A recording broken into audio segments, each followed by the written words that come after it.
নমস্কার। যুক্তি তর্ক সঙ্গে অর্কই আপনাদের স্বাগত। আপনাদের সঙ্গে আমি অর্কপ্রভু সরকার।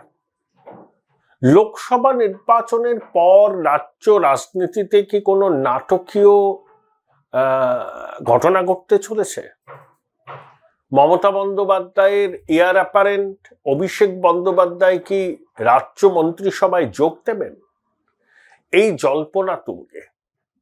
কোথা থেকে এই জল্পনা দানা বাঁধছে তারও কিন্তু নির্দিষ্ট কারণ আছে। রাজনীতি সবসময় বিটুইন দ্য লাইনস হয় এবং সেখান থেকে এই জল্পনা অনেকের মনে দানা বাঁধছে যে হলেও হতে পারে। কি সেই?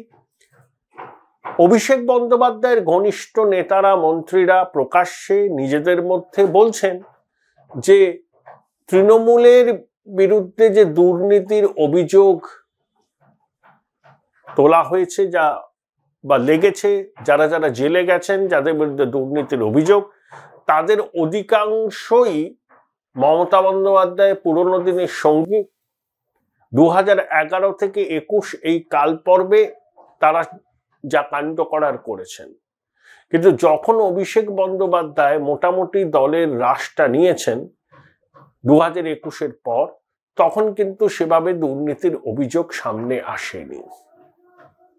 অর্থাৎ মমতা বন্দ্যোপাধ্যায় 2011 থেকে 21 এই সময়ে যা চলেছে, যে দুর্নীতি হয়ে থাকুক না কেন, তার দায় তৃণমূলের নতুন প্রজন্মের ঘাড়ে বর্তায় না। তারা সেই দায়িত্ব বা দায় নিতেও চান না।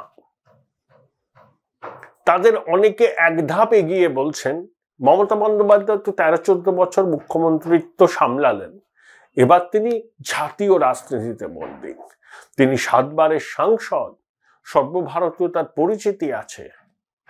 তিনি বিজেপি বিরোধী লড়াইয়ে সামনে থেকে নেতৃত্ব দিন আর কুর্সিটা অভিষেককে ছেড়ে দিন। অভিষেকের ঘনিষ্ঠ অনেকেই এই কথাটা নিজেদের মধ্যে বলেন, চুইয়ে চুইয়ে বাইরে আসে।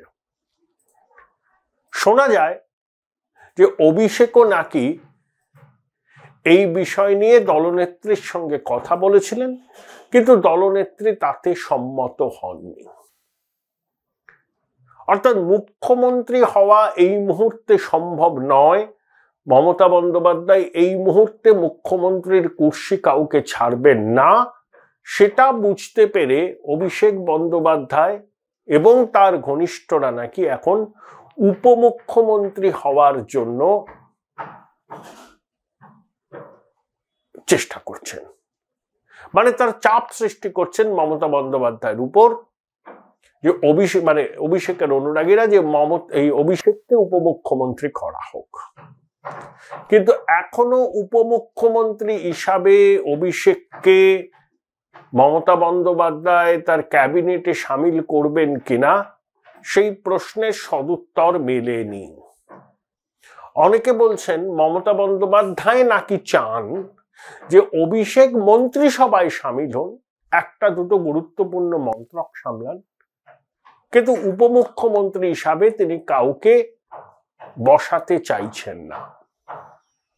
আবার পরামর্শদাতা সংস্থার পরামর্শ হলো এই, অভিষেক যদি মন্ত্রিসভায় যান তাহলে পুলিশ, সাধারণ প্রশাসনের উপর তার নিয়ন্ত্রণ আরো বাড়বে।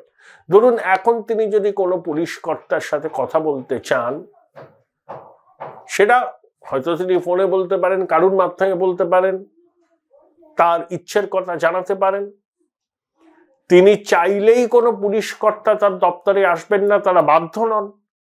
কিন্তু অভিষেক যদি মন্ত্রিসভার সদস্য হন, তাহলে কিন্তু তিনি তলব করলে প্রশাসনের কর্তারা উপস্থিত হতে বাধ্য, এটা নিয়ম।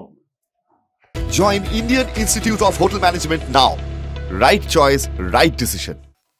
তাহলে প্রশাসন পরিচালনার কাজে অভিষেক ঢুকে যেতে পারবেন, যেটা তার ইচ্ছা আছে, এবং একই সঙ্গে তার অনুগামীদের আরো অনেক গুরুত্বপূর্ণ দায়িত্বে বসাতে পারবেন। মমতা বন্দ্যোপাধ্যায়ের পুরনো সঙ্গীরা 2-1 জন যা এখনো আছেন, তারা আস্তে আস্তে অবসরের গ্রহে চলে যাবেন। আর অভিষেক মন্ত্রিসভায় প্রবেশ করলেই তাকে ঘিরে একটা নতুন বৃত্ত তৈরি হবে। হয়তো মমতা বন্দ্যোপাধ্যায়ের বৃত্ত থেকে বেরিয়ে কেউ সেই নতুন বৃত্তে নিজেদের যুক্ত করবেন, নিজেদের রাজনৈতিক অস্তিত্ব রক্ষার তাগিদে বা নিজেদের উচ্চাশা পূরণের স্বপ্নে বিভোর হয়ে, হতেই পারে। এখন যে অভিযোগটা ওঠে যে প্যারালাল দুটো ক্ষমতা কেন্দ্র, একটা নবান্ন, একটা কামাক স্ট্রিট, আর অভিষেক যদি সরাসরি মন্ত্রিসভায় যোগ দেন তাহলে আর ওই কামাক স্ট্রিট আর নবান্ন থাকবে না, নবান্নই হবে, কিন্তু দুটো ক্ষমতা কেন্দ্র। মমতা বন্দ্যোপাধ্যায়ের ঘনিষ্ঠরা বলছেন যে এরকম উপমুখ্যমন্ত্রী হওয়ার বিষয়টা মমতা বন্দ্যোপাধ্যায় এই মুহূর্তে খুব গুরুত্ব দিয়ে ভাবছেন না, কিন্তু অভিষেককে মন্ত্রিসভায় সামিল করার ইচ্ছা যে তার নেই তা নয়, কিন্তু উপমুখ্যমন্ত্রী নয়, কোনো গুরুত্বপূর্ণ মন্ত্রক। মমতা বন্দ্যোপাধ্যায়ের ঘনিষ্ঠরা তাকে এই বলে সতর্কও করেছেন যে এই মুহূর্তে অভিষেককে উপমুখ্যমন্ত্রীর দায়িত্ব দিলে প্রশাসন চালাতে তার সমস্যা হতে পারে। দেখুন, রাজনীতি সম্ভাব্যতার শিল্প, নানা রকম খবর উড়ে বেড়ায়, সব খবরকে কিন্তু হাওয়ায় উড়িয়ে দেওয়া যায় না, সব খবর যে গুজব তাও নয়, অনেকটা গুজব থাকে, আবার এই খবরের মধ্যে অনেক সত্যতাও থাকে। একথা ঠিক যে অভিষেকের অনেক অনুরাগী মনে করেন যে অভিষেককে এখন আরো গুরুত্বপূর্ণ দায়িত্বে নিয়ে আসা উচিত, প্রশাসনে তাকে নিয়ে আসা উচিত, গুরুত্বপূর্ণ মন্ত্রকের দায়িত্ব দেওয়া উচিত এবং প্রয়োজনে উপমুখ্যমন্ত্রীর পদ দেওয়া উচিত।